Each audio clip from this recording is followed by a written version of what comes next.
এই 5টি আলামত দেখলে মনে করবেন যে আপনি শবে কদর পেয়ে গেছেন। যে রাতে শবে কদর হবে সেই রাতটিতে 5টি আলামত সাধারণত দেখা যায়।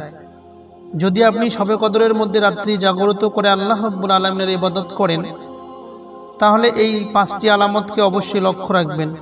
হয়তো আপনি শবে কদরের ফজিলত পেয়ে যেতে পারেন। শবে কদর হওয়ার 5টি আলামতের মধ্যে একটি আলামত হইল সেই রাতটি গভীর অন্ধকারে ছেয়ে যাবে না, অর্থাৎ এই রাতের মধ্যে বেশি অন্ধকার হবে না। 2 নম্বর আলামত হলো এই রাতের মধ্যে বেশি অত্যাধিক গরমও হবে না এবং অত্যাধিক শীতও হবে না। 3 নম্বর আলামত হলো এই রাতের মধ্যে খুবই সুন্দর এবং মনোরম বাতাস প্রবাহিত হইবে। 4 নম্বর আলামত হলো এই রাতের মধ্যে ইবাদত করে মানুষ তৃপ্তি অনুভব করতে পারবে। 5 নম্বর আলামত হইল এই রাতের শেষের দিকে হালকা বৃষ্টি হবে।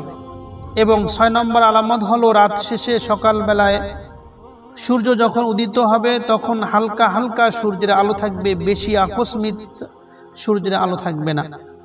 যদি আপনি এই আলামতগুলো পেয়ে যান তাহলে মনে করতে হবে যে আপনি শবে কদরের ফজিলত পেয়ে গেছেন। আসসালামু আলাইকুম ওয়া রাহমাতুল্লাহ। সুপ্রিয় দর্শক, সবাইকে জানাই আজকের এই আয়োজনে আপনাদের স্বাগতম। বছরের সর্বশ্রেষ্ঠ ও মহত্বপূর্ণ রাত শবে কদর। এই রাতকে লাইলাতুল কদর বা কদরের রজনীও বলা হয়। এই রাতে মহান আল্লাহ রাব্বুল আলামিন বান্দার রিজিক বন্টন করেন।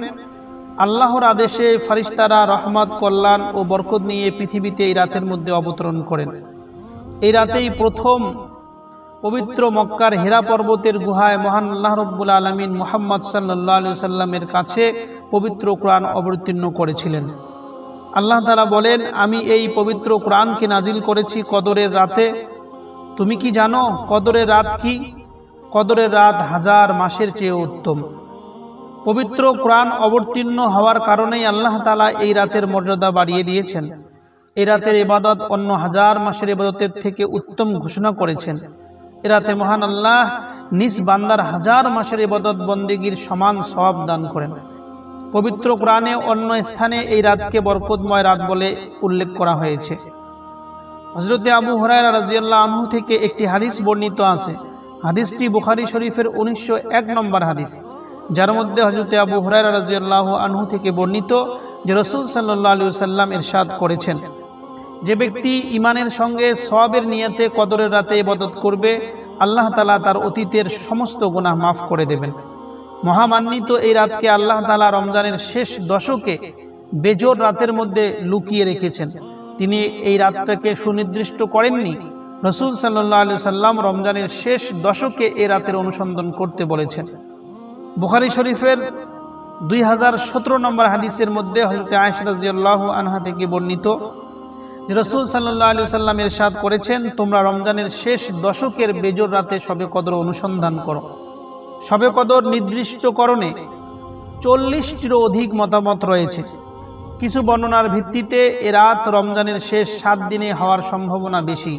রাসূল সাল্লাল্লাহু আলাইহি সাল্লাম এক হাদিসে বলেছেন, যে ব্যক্তি শবে কদর অন্বেষণ করতে চায় সে যেন রমজানের শেষ 7 রাতের মধ্যে তা অন্বেষণ করে। বুখারীর 2015 নম্বর হাদিস।